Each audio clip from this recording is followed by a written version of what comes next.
Hello दोस्तों, मैं आलोक स्वागत करता हूँ आपका पुनः एक बार अपने चैनल एग्जाम डे में। और हम संविधान पढ़ रहे थे। संविधान में हम लोग मूल अधिकार पढ़ चुके थे। मूल अधिकार के बाद में जो हम लोगों को पढ़ना है वो नीति निर्देशक तत्वों को पढ़ना है। और आइए हम कोशिश करते हैं आज नीति निर्देशक तत्वों को कंप्लीट करने की, या बचेंगे तो कल कंप्लीट कर देंगे। और संविधान जो अपना महत्वपूर्ण पार्ट था वो लगभग हम लोग पढ़ आए हैं। तो आइए शुरू करते हैं।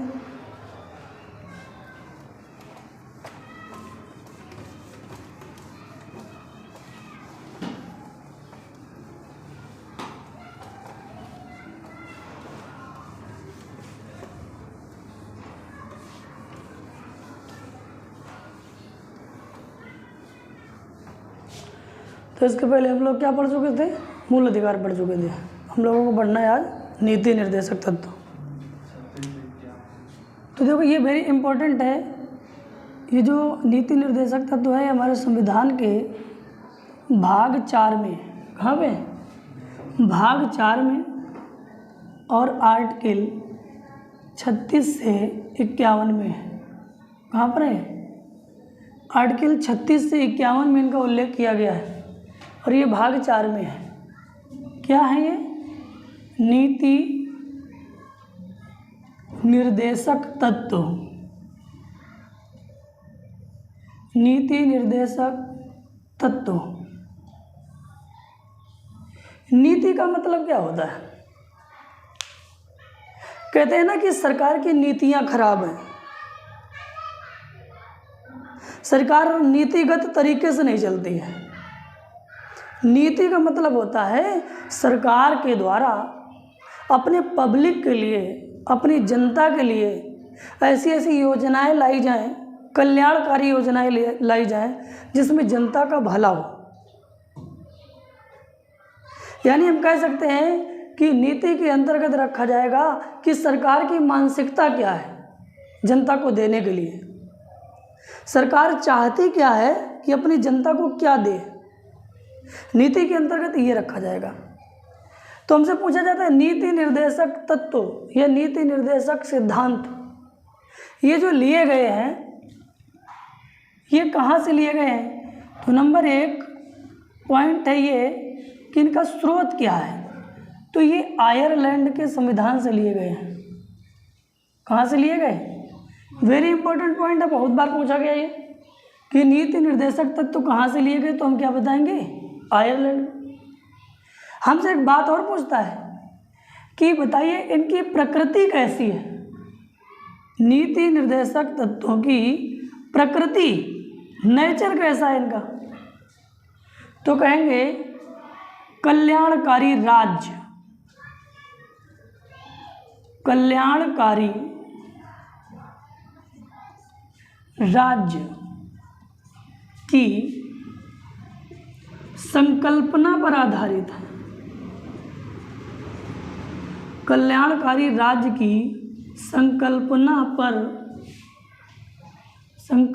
पर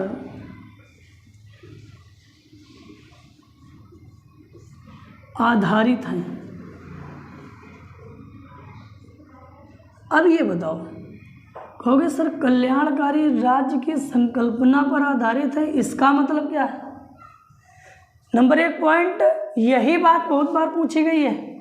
36 से 51 हमसे पूछा गया है कि नीति निर्देशक तत्वों का उल्लेख किस भाग में है? तो भाग 4 में है। किस अनुच्छेद में है? तो 36 से 51 में है। आपसे पूछेगा इनका स्रोत क्या है, कहाँ से लिए गए? आयरलैंड से लिए गए। आपसे पूछेगा इनकी प्रकृति क्या है या नेचर क्या है? तो कल्याणकारी राज्य की संकल्पना पर आधारित है या लोक कल्याणकारी राज्य की संकल्पना पर आधारित है। ये जो कल्याणकारी राज्य है इसको आप ये भी लिख सकते हो, लोक कल्याणकारी राज्य। लोक कल्याणकारी राज्य। लोक मतलब क्या होता है? जनता, पब्लिक। यानी लोगों की भलाई के लिए, कल्याण के लिए इनमें बातें लिखी गई हैं। तो कल्याणकारी राज्य की बात करता है। तो ये जो कल्याणकारी राज्य है तो इसके बेस कितने होंगे, आधार कितने होंगे, कितने आधारों पे कल्याण करेगा? जब ये कल्याणकारी राज्य की संकल्पना की बात करता है तो इसके 3 आधार हैं। कितने आधार हैं? 3 आधार पर ये कल्याण की बात करता है। कौन कौन 3 आधार हैं? ये कौन कौन 3 आधारों की बात करता है? तो नंबर 1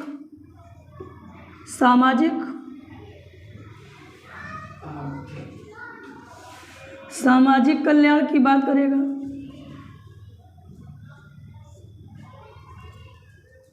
नंबर 2 राजनैतिक कल्याण की बात करेगा।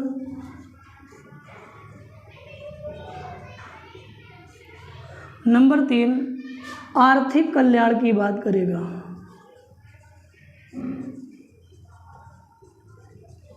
आर्थिक कल्याण की बात करेगा। लोगों का या जनता का कितने आधार पर कल्याण करने की बात करेगा? सामाजिक, आर्थिक, राजनैतिक कल्याण की बात करेगा। कौन करेगा? कौन करेगा? ये नीति निर्देशक तत्वों के तहत सरकार का काम होगा। किसका काम होगा? सरकार का काम होगा। सरकार आपको सामाजिक आधार पर आपसे कोई भेदभाव नहीं करेगी। सरकार जो योजनाएं लाएगी सबके लिए समान लाएगी। सरकार आपसे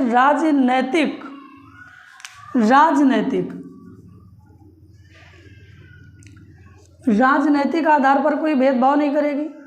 यानी आप राजनीति में भाग लेना चाहते हो, भाग लो।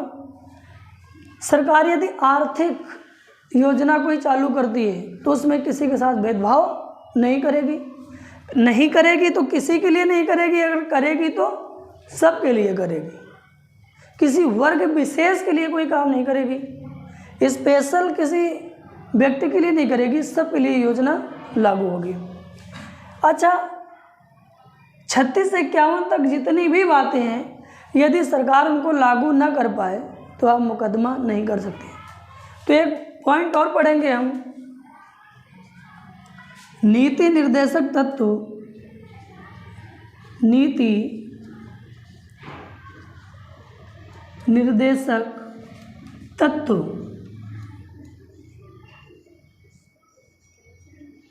न्यायालय में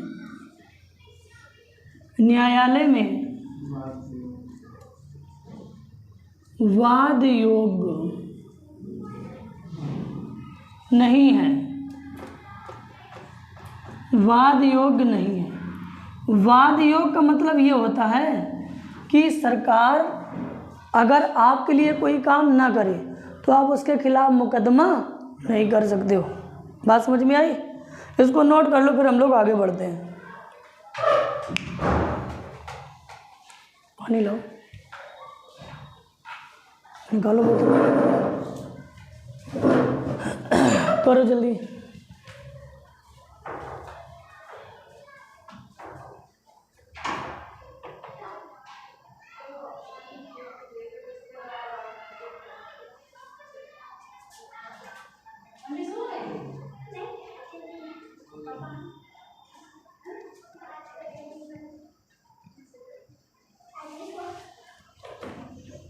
अब इसके बाद में हम लोग इनके अंतर्गत जो बातें हैं उनको देखते हैं।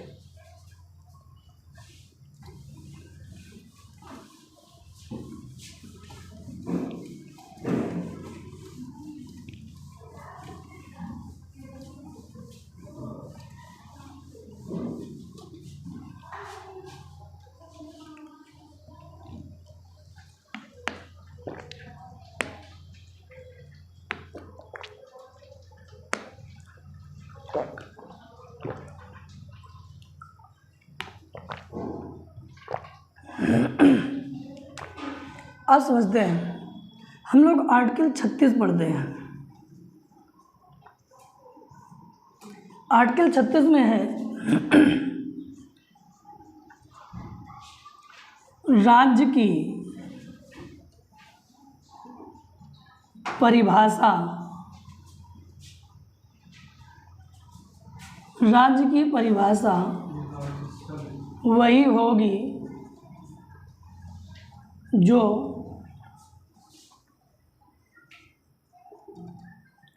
अनुच्छेद 12 में है, राज्य की परिभाषा वही होगी जो अनुच्छेद 12 में है। फिर इसके बाद में लिखेंगे आर्टिकल 37। आर्टिकल 37 आर्टिकल 37 में है, न्यायालय में वाद योग्य नहीं है। न्यायालय में वाद योग्य नहीं। इसका मतलब है कि कोई भी नीति निर्देशक तत्व यदि सरकार लागू ना करे, 36 से 51 तक जितनी भी बातें हैं, अगर सरकार लागू ना करे तो आप मुकदमा नहीं कर सकते हो। इसके बाद में आर्टिकल 38, इसमें है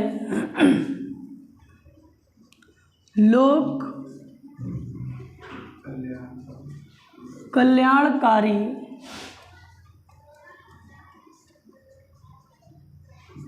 राज्य की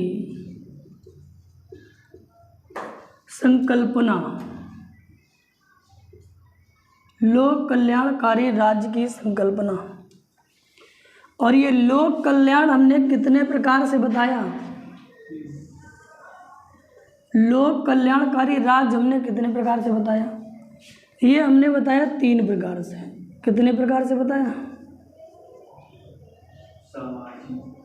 सामाजिक लोक कल्याण,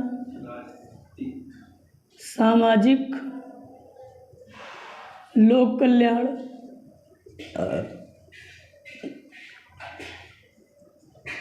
राजनैतिक लोक कल्याण, राजनैतिक लोक कल्याण, और हमने बताया आर्थिक लोक कल्याण। आर्थिक लोक कल्याण की बात करता है। इसके बाद में हम लोग पढ़ेंगे आर्टिकल 39। आर्टिकल 39, इसमें जो इम्पोर्टेंट है, समान कार्य के लिए समान वेतन। समान कार्य के लिए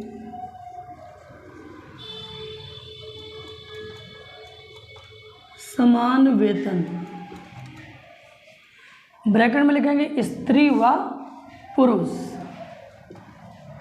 स्त्री व पुरुष। स्त्री व पुरुष यानी अगर एक ही प्रकार का कार्य दोनों कर रहे हैं तो उनके वेतन में कोई अंतर नहीं होगा। जितना वेतन एक काम करने के लिए स्त्री पुरुष को मिलेगा, उतना ही वेतन किसको मिलेगा? स्त्री को मिलेगा।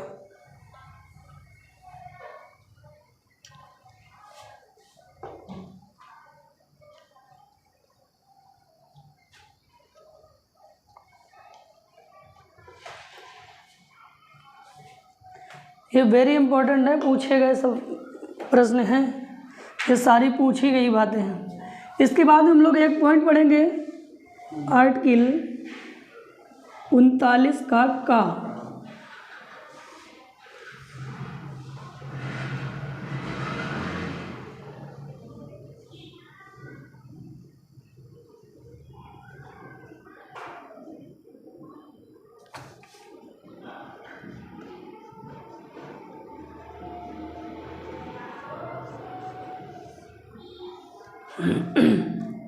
उनतालीस के काम में क्या है?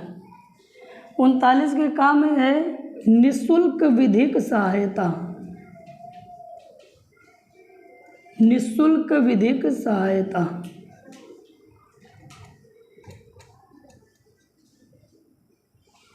निःशुल्क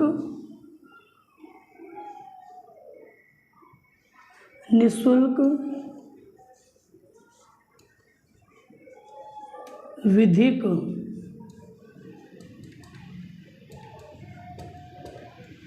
सहायता। यानी आप एक चीज़ याद रखो, कभी जैसे किसी का मुकदमा फंसा हो और वो जाए, उसके पास पैसे ना हो वकील करने के लिए, तो सरकार उसे एक सरकारी वकील देती है जो आपका काम करेगा। वो आता है निःशुल्क विधिक सहायता, उसके अंतर्गत आपको कोई पैसा नहीं लिया जाएगा।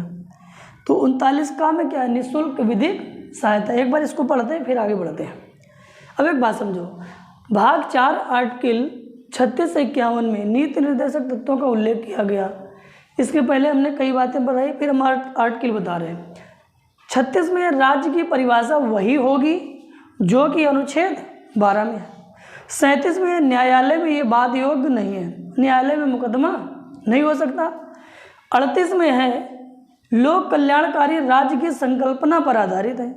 तो लोक कल्याणकारी राज्य की संकल्पना कितने प्रकार से है? सामाजिक लोक कल्याण की बात करेगा, राजनीतिक लोक कल्याण की बात करेगा, आर्थिक लोक कल्याण की बात करेगा। और 39 में है समान कार्य के लिए समान वेतन, स्त्री व पुरुष। अगर स्त्री व पुरुष दोनों एक ही जैसे काम करते हैं तो दोनों का वेतन भी एक जैसा होगा। मान लो जैसे पुलिस की भर्ती आ रही, अब तुम भी लग जाओ और तुम्हारे जितने फ्रेंड हैं सब लोग लग जाएं, उसमें तुम लड़कियां भी तुम्हारी फ्रेंड लगें, तो अब ये नहीं होगा लड़कियों को क्या करना है पैसा का, उनको मेकअप भर का दे दो, क्या करना है? तो ऐसा नहीं होगा।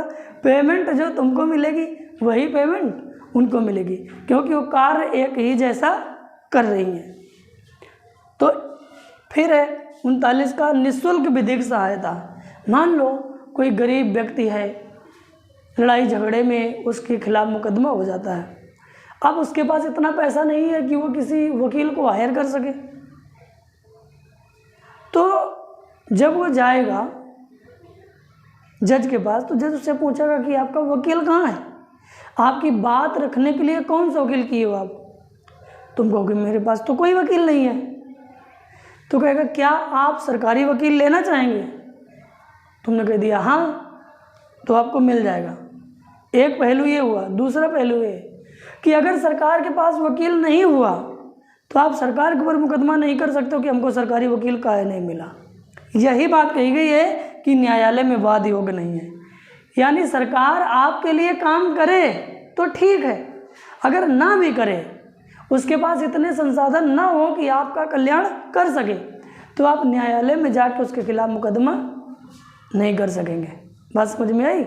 इसे कहा जाता है नीति निर्देशक तत्व। रब करें।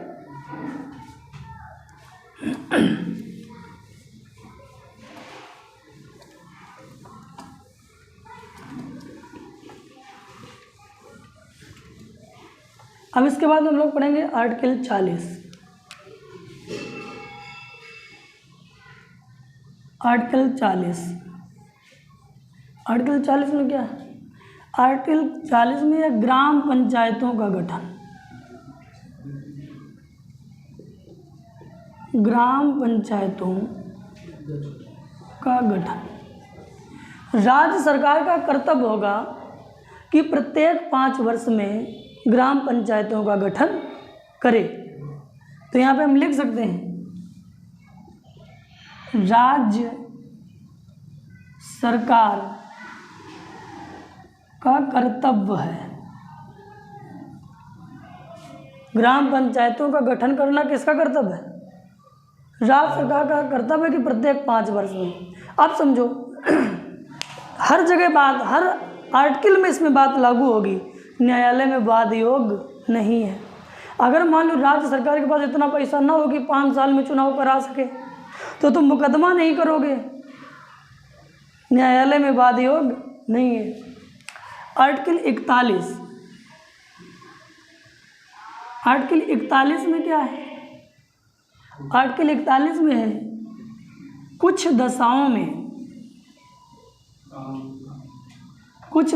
में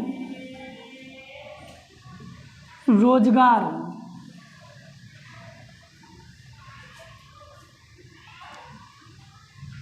देने का प्रावधान।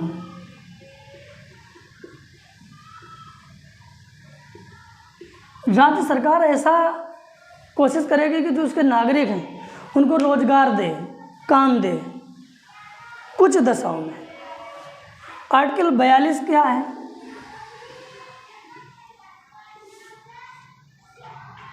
कार्य मानवीय दशाओं में न्यायोचित हो। कार्य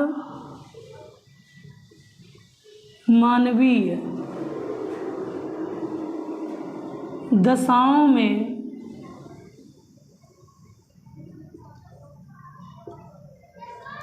न्यायोचित हो। इसका मतलब है कि मानवीय गुणों के अनुकूल हो। वही तुम्हें काम दिया गया, रोजगार दिया गया, ऐसा न दिया जाए जिससे तुम्हारी जान जाने की संभावना ज़्यादा हो, खतरा हो, ऐसा नहीं होना चाहिए। इसी में है 42 में ही, एवं प्रसूति सहायता,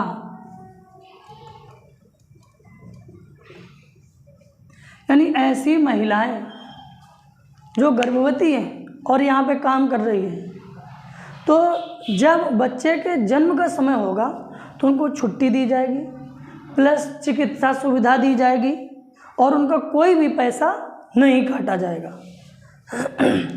फिर इसके बाद में है आर्टिकल 43।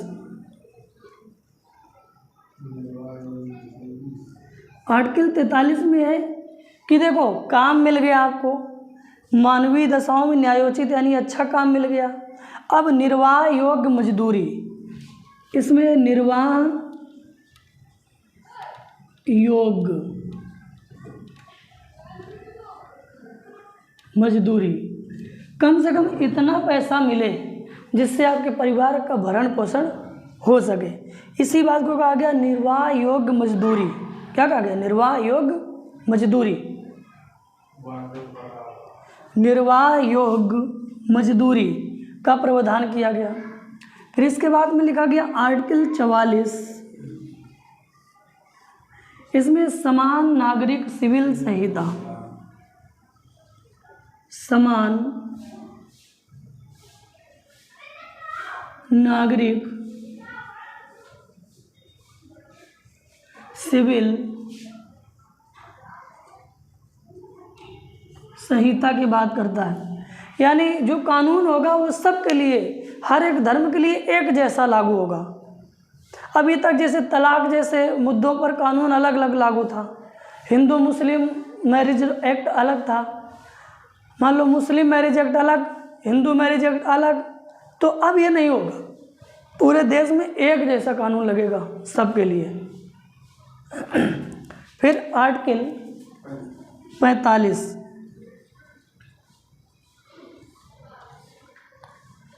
आर्टिकल 45 कौन सी बात करता है बताइए? आर्टिकल 45 में हम कौन सी बात करेंगे?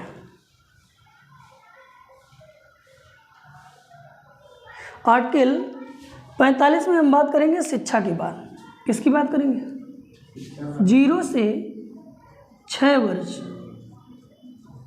के बालकों को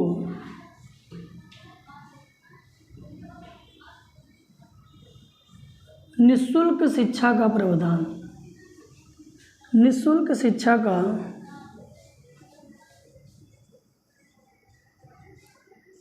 प्रावधान किया गया है। आर्टिकल 46 में क्या है?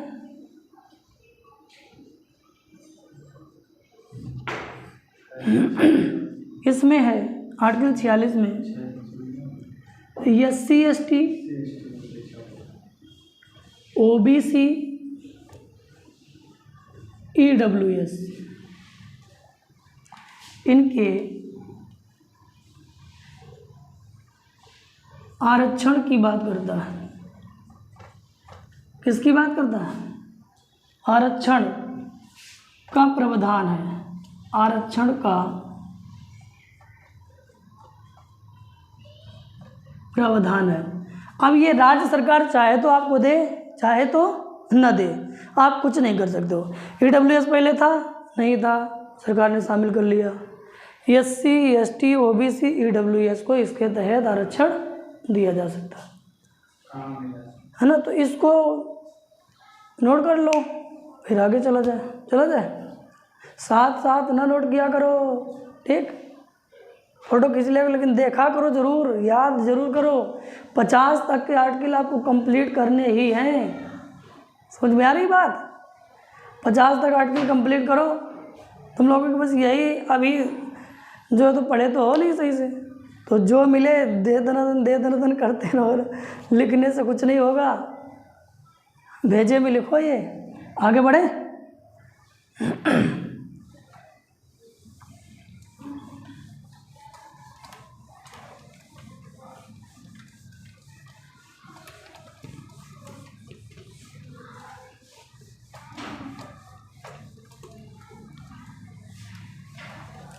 आर्टिकल 47। आर्टिकल 47 में क्या है बोलो भाई? इसमें है पोषण आहार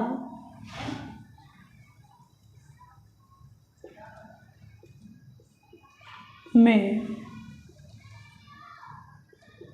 सुधार एवं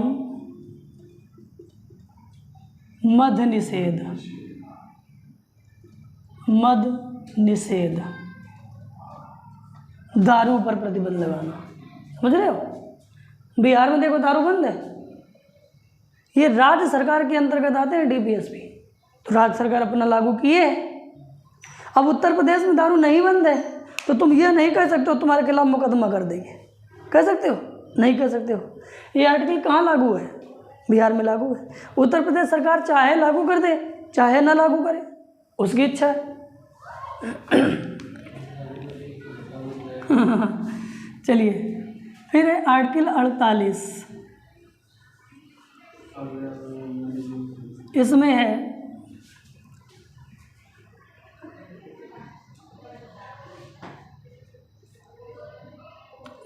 कृषि सुधार एवं दुधारू पशुओं का संरक्षण। कृषि सुधार एवं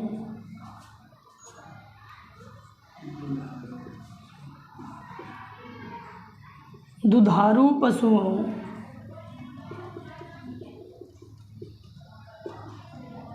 का संरक्षण।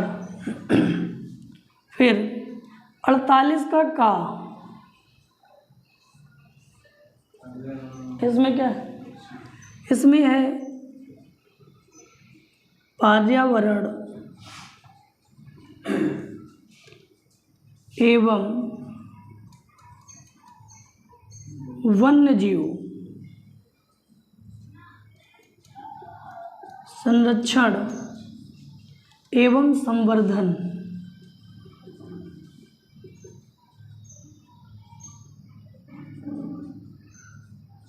पर्यावरण एवं वन्य जीव संरक्षण एवं संवर्धन, मतलब पर्यावरण का संरक्षण भी करना है, वन्य जीवों का संरक्षण भी करना है और संवर्धन भी करना है, मतलब बढ़ाना भी है। फिर है आर्टिकल 49। आर्टिकल 49 में क्या है? आर्टिकल 49 में है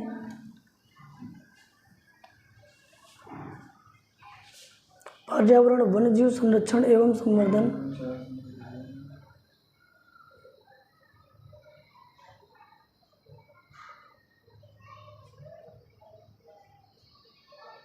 राष्ट्रीय महत्व के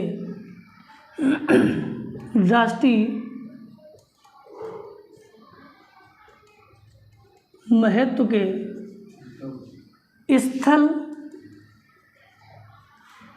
राष्ट्रीय महत्व के स्थल कामा स्मारक कामा भवनों का संरक्षण एवं संवर्धन की बात करता है। फिर आर्टिकल 50। आर्टिकल 50 कौन सी बात करेगा? आर्टिकल 50 कहेगा कार्यपालिका का न्यायपालिका से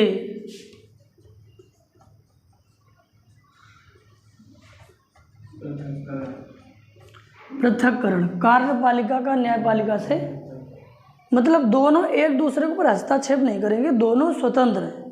कार्यपालिका अपना काम करेगी, न्यायपालिका अपना काम करेगी। फिर आर्टिकल 51 और ये लास्ट आर्टिकल है 36 से 51 का। आर्टिकल 51 में क्या है? आर्टिकल 51 में है अंतर्राष्ट्रीय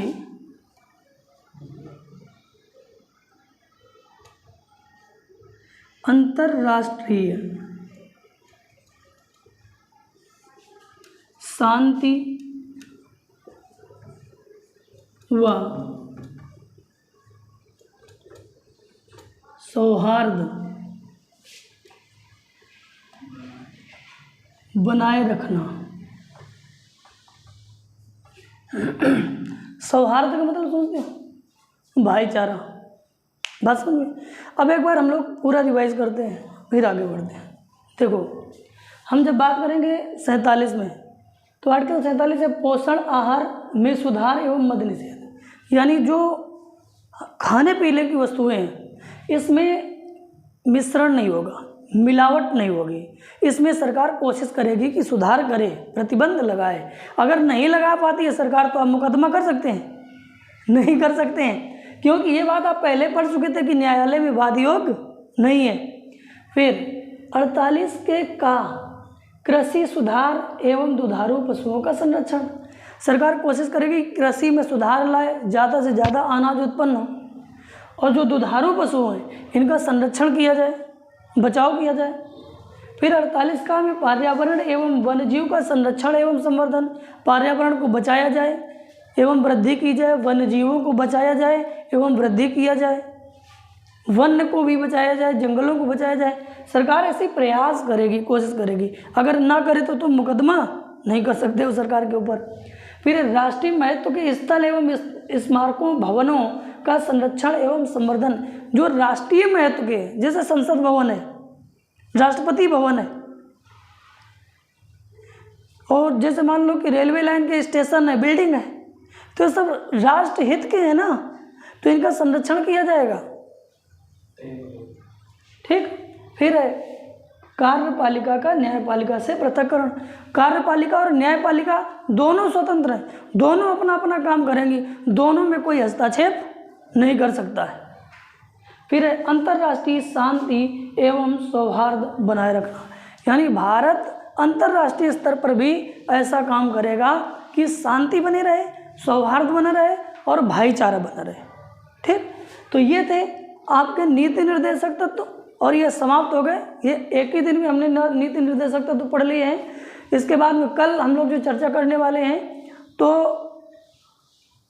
मूल अधिकार हम लोग पढ़ चुके, नीति निर्देशक तत्व पढ़ चुके, हम लोग मौलिक कर्तव्य पे चर्चा करने वाले हैं, जो मौलिक कर्तव्य हमारे लिए वेरी इंपॉर्टेंट है। फिर उसके बाद हम लोग राष्ट्रपति पे चर्चा करेंगे। थैंक यू, धन्यवाद। और आप लोग ये कंप्लीट कर लीजिए, आपके लिए इम्पोर्टेंट है।